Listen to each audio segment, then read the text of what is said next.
Film की शुरुआत हुई 1939 में, जहाँ टेप रिकॉर्डर में हम एक बच्ची को देखते हैं। ये बच्ची हाथ में क्रॉस लेकर आसमान की तरफ करती है, साथ साथ दुआ भी मांग रही थी। ऐसा होते ही वहाँ अंधेरे से रोशनी आ गई, क्योंकि पहले सूरज ग्रहण लगा हुआ था। अब क्योंकि उसकी दुआ कबूल हो गई थी, इसलिए सब उसे अपने लिए मसीहा समझने लगे। वो उम्मीद भरी नजरों से बच्ची को देखते हुए उसके पास आकर जमा हो जाते हैं। उन सब ने भी अपने अपने हाथों में क्रॉस पकड़े हुए थे। इसके बाद कहानी 10 साल के बाद की दिखाई गई। ये वक्त होता है 1949 का। हम एक सिस्टर को देखते हैं जिसका नाम नारसीसा होता है, जो सामान लेकर एक चर्च में आती है। उसने देखा कि चर्च पर बहुत सारे गोलियों के निशान हैं। तभी यहाँ एक और नन सिस्टर आई, जो यहाँ की हेड नन थी। वो नारसीसा को अंदर लेकर गई। बताती है कि जंग के बाद जब यहाँ पर अमन शांति हुई, तो तब तक चर्च के पुराने लोग इस जगह को छोड़कर जा चुके थे। पुराने लोगों में अब बस मैं हूँ, एक सिस्टर और मदर सुपीरियर है। अब ये चर्च गरीब बच्चों का स्कूल और हॉस्टल बना दिया गया है। गरीब लोगों के बच्चे यहाँ आकर पढ़ाई करते और रहते हैं। अब नारसीसा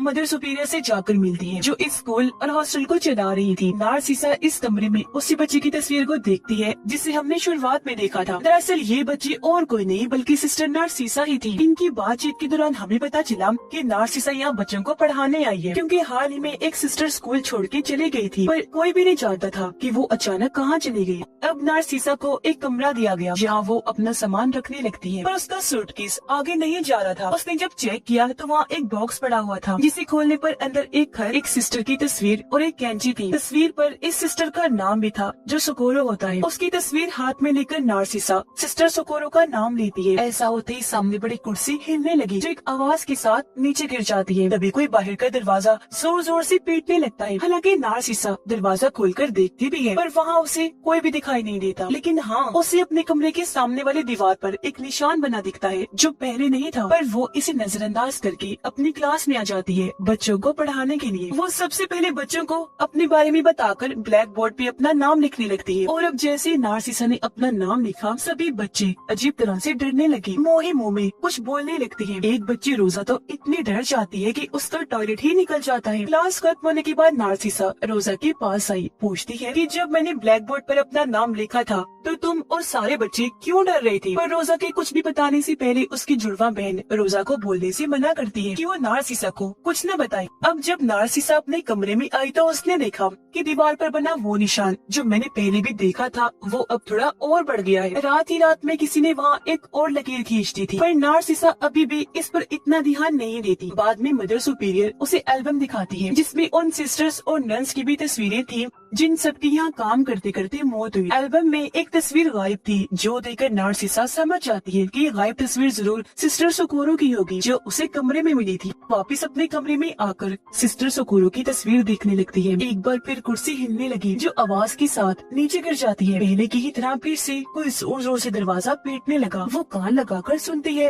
लेकिन कोई नहीं था। अब उसे लगने लगा कि ये जरूर मेरी किसी गलती की वजह से ही हो रहा है मेरे साथ, इसीलिए वो अपने आप को ही पीटने लगी। क्योंकि उनके रिलीजन मजहब में ये माना जाता है कि अगर आप खुद को मारकर सजा देंगे तो ऐसे आपके किए हुए गुनाह धुल जाए। अब हम सभी बच्चियों को देखते हैं जो साथ वाले कमरे में सो रही थी। एक बच्ची उठ जाती है क्योंकि उसे वॉशरूम जाना था, इसीलिए वो रोजा को अपने साथ चलने का कहती है। अब हालांकि रोजा को बाहर से अजीब आवाजें आ रही थी, लेकिन वो फिर भी नजरअंदाज करके अपने दोस्त के साथ वॉशरूम में आ जाती है। पर यहाँ भी अजीब होने लगा। अचानक ही पानी वाला नल अपने आप ही खुल जाता है और अब बाथटब भर गया। पानी भी जोर जोर से हिलने लगता है, पर अचानक ही सारा पानी कहीं गायब हो गया। तब बाथटब में रोजा को किसी के कटे हुए बाल मिलते हैं। वो बालों को देख ही रही थी कि तभी यहाँ उसे किसी और के होने का भी एहसास होता है, जिस वजह से वो जोर से चिल्लाती है। चीख की आवाज सुनकर यहाँ हेड नन आ जाती है। अब जो बच्चियां अंदर सो रही थी, उनमें से भी एक बच्ची चीखने लगती है। वो बताती है कि नींद में ही किसी लड़की ने मेरे बालों को काट दिया है, क्योंकि वहाँ कैंची भी पड़ी थी और उसके बाल भी गायब थे। अब क्योंकि इस बच्ची के ही बाल रोजा को बाथरूम में मिले थे, तो सबको लगता है कि बाल रोजा ने ही काटे। हालांकि वो बेचारी रो रो कर मना भी करती है कि मैंने ऐसा कुछ नहीं किया, लेकिन कोई भी उसकी बात पे यकीन नहीं करता। हेड नन तो उसे काफी मारती भी है।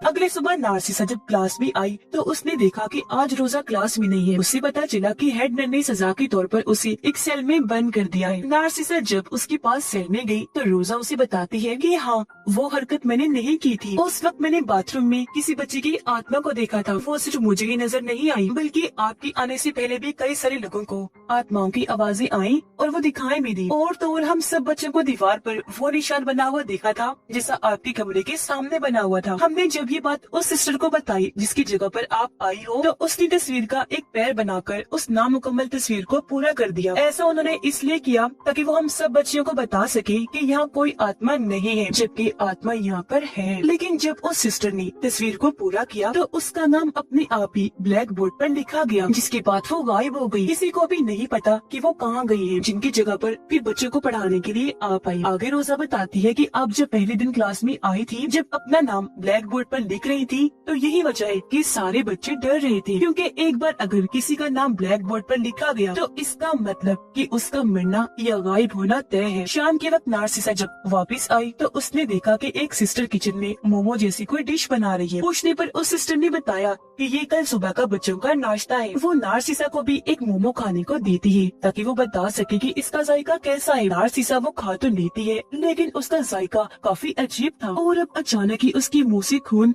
और वो चीज आने लगती है जो उसने खाई थी। पता चला कि वो मोमो नहीं बल्कि इंसानी आंखें हैं, जो देखकर नार्सिसा का दिल खराब हो जाता है। उसे बहुत बुरा लगा और अब वो जैसे सामने देखती है, पता चला कि ये आंखें और किसी की नहीं बल्कि उस सिस्टर की थी, जो अब बिना आंखों के बहुत डरावनी लग रही थी। उसे ऐसी हालत में देखकर नार्सिसा बुरी तरह डर जाती है, जोर से चिल्लाने लगी। वो फिर भागकर एक कमरे में आ गई जहाँ कोई उसका गला और पूरा जिस्म दबाकर मारने की कोशिश करता है, क्योंकि उसका चेहरा कपड़े से ढका गया था और कपड़े भी तंग होती जा रही थी। बुरी तरह नार्सिसा को नोचने लगा, जिसके साथ ही नार्सिसा की आंख खुल गई। उसे ये देखकर सुकून का सांस आया कि ये मेरा बस बुरा सपना ही था। पर अब आंखें खोलने पर उसने देखा कि वो निशान अब और बड़ा हो गया है, जो शुरू से उसे दिखाई दे रहा था। निशान में मरने वाले इंसान के अब 2 हाथ और एक पैर भी होता है और अब बस एक पैर ही बनना रह गया था, जिससे ये तस्वीर पूरी हो जाएगी। फिर इस चीज को फिर से नजरअंदाज करके नार्सिसा बच्चों को पढ़ाने के लिए आ जाती है, जहाँ एक बार फिर बच्चे हल्का हल्का बोलते हुए डरने लगती है। रोजा तो इतना डर गई कि फौरन उठकर वहाँ से भाग जाती है। तभी नार्सिसा देखती है कि अब ब्लैक बोर्ड पर रोजा का ही नाम लिखा हुआ है, पर वो यहाँ से सीधा रोजा के पास आई ताकि उसे संभाल सके। नार्सिसा उसे समझाने की कोशिश करती है कि देखो, घबराने की कोई जरूरत नहीं है,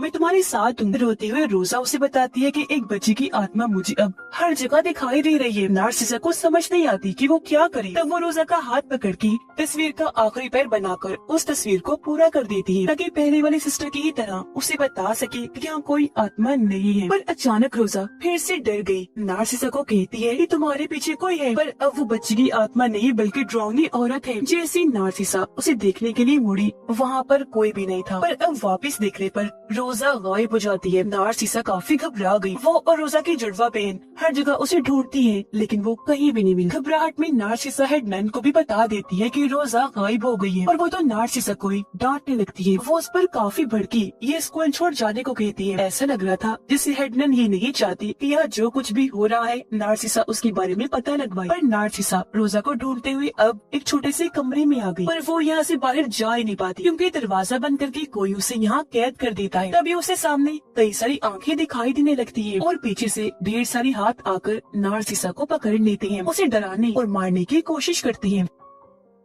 नार्सिसा यहाँ जिसका नाम लेकर भाग जाती है। तब उसे अपने सामने रोजा की लाश दिखाई देती है। वो काफी दुखी हो गई, जिसके बाद रोजा को दफनाने की तैयारी होने लगी। नार्सिसा काफी रो रही थी। फिर वो उदास मन से ये चर्च स्कूल छोड़कर जाने लगती है। अब वो जैसे सूरज को देखती है, सूरज ग्रहण लगने लगता है, बिल्कुल वैसे ही जैसे उसके साथ बचपन में हुआ था। तब की तरह एक बार फिर यहाँ अंधेरा छा जाता है, लेकिन कुछ देर बाद जैसे ग्रहण हटा तेज रोशनी आती है, पर घुटनों के बल बैठकर वो फिर भी सूरज को देखती रही। एक मिनट के लिए भी आंखें नहीं हटाती और इसी के साथ नार्सिसा की आंखें चली जाती है, यानी वो अंधी हो गई थी। पर आंखें ना होने के बावजूद भी वो सब कुछ देख पा रही थी कि आखिर यहाँ पर हुआ क्या था। ये वो वक्त था जब जंग छिड़ी हुई थी। नार्सिसा देखती है कि जंग के दौरान कुछ लुटेरे इस चर्च में घुस आए थे। एक लुटेरे ने बेचारी सिस्टर सोकोरो के साथ बहुत गलत कर दिया, जो देखकर नार्सिसा को इतना बुरा लगा कि वो चिल्लाने लगती है। चीख की आवाज सुनकर प्रेजेंट टाइम में सबको पता चल गया था कि नार्सिसा की आंखें चली गई, इसलिए वो लोग उसे लाकर कमरे में लिटा देते हैं। जिसके बाद नार्सिसा दोबारा से सिस्टर सोकोरो की तस्वीर को अपने हाथ में ले लेती है। एक बार फिर पास्ट के उस वक्त से जुड़ जाती है। देखने लग गई कि सोकोरो के साथ जब लुटेरे ने गलत किया था उसके बाद क्या हुआ था। नार्सिसा देखती है कि उस हादसे के बाद सिस्टर सोकोरो की बेटी पैदा हो गई, पर चर्च की इज्जत न चली जाए इसलिए मदर सुपीरियर सोकोरो की बेटी को चर्च के अंदर ही पालती है, कभी उसे बाहर जाने नहीं देती। अपनी यादों में नार्सिसा ये सब देख ही रही थी कि तभी प्रेजेंट टाइम में सोकोरो की आत्मा उसके सामने आ जाती है। अब तक नार्सिसा को भी पता चल गया था कि सिस्टर सोकोरो के साथ पास्ट में कितनी ज्यादती हुई है, इसीलिए वो उस पर तरस खाकर सिस्टर सोकोरो का हाथ थाम लेती है। बात के पकड़ते ही नार्सिसा सोकोरो के साथ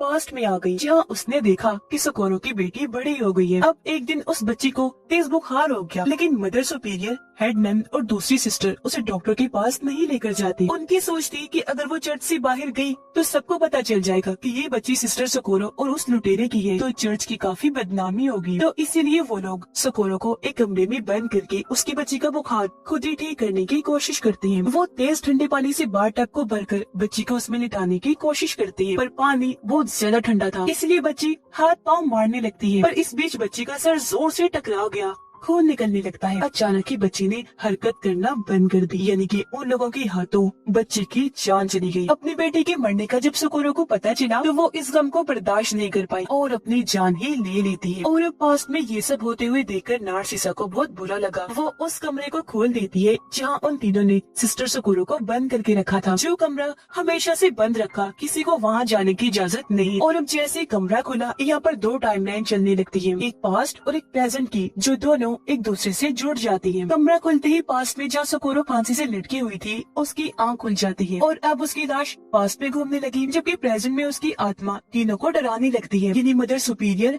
हेड नन और सिस्टर को, जिनके हाथों उसकी बच्ची की मौत हुई थी। पास्ट में सोकोरो हेड नन का मुंह अजीब तरह से तोड़ देती है, जिससे उसकी मौत हो गई। अब यहाँ हेड नन की मरते ही प्रेजेंट में भी उसकी मौत हो जाती है। फिर पास्ट में सोकोरो मदर सुपीरियर के पास गई, वो उसका मुंह पकड़ के बार टब में डबो देती है। ऐसी फिर मदर सुपीरियर की पास्ट में मौत होते ही प्रेजेंट में भी वो मारी जाती है और फिर सोकोरो तीसरी सिस्टर को भी मार देती है। अब इस तरह सोकोरो ने इन तीनों को मारकर अपनी बेटी का बदला ले लिया। और जो बार बार नार्सिसा के कमरे में कुर्सी गिर रही थी, वो असल में सोकोरो ही उसे इशारा देने की कोशिश कर रही थी, जबकि रोजा को उसकी बेटी की आत्मा दिखाई दिया करती थी। स्कूल में पूरी तरह अमन शांति आ जाती है, मतलब सब कुछ नॉर्मल बिल्कुल ठीक हो गया था। ये स्कूल हर लिहाज से महफूज था, क्योंकि बदला पूरा होते ही इन्हें मदर सुपीरियर और हेड नन के मरने के बाद किसी को ना तो वो निशान दिखा और ना ही सोकोरो और उसकी बेटी की आत्मा। और अब यहाँ से सीन शिफ्ट होकर आ जाता है 40 साल के बाद, यानी 1991 में, जहाँ अब ये चर्च स्कूल काफी बड़ा और अच्छा बन गया था। यहाँ पर नए नए बच्चे आकर पढ़ा करते थे, जिसे अब नार्सिसा ही चला रही थी, जहाँ वो काफी बूढ़ी हो गई थी, पर अभी भी बच्चों को पढ़ाया करती थी। इसी के साथ ही इस फिल्म की कहानी यहीं पर खत्म हो जाती है।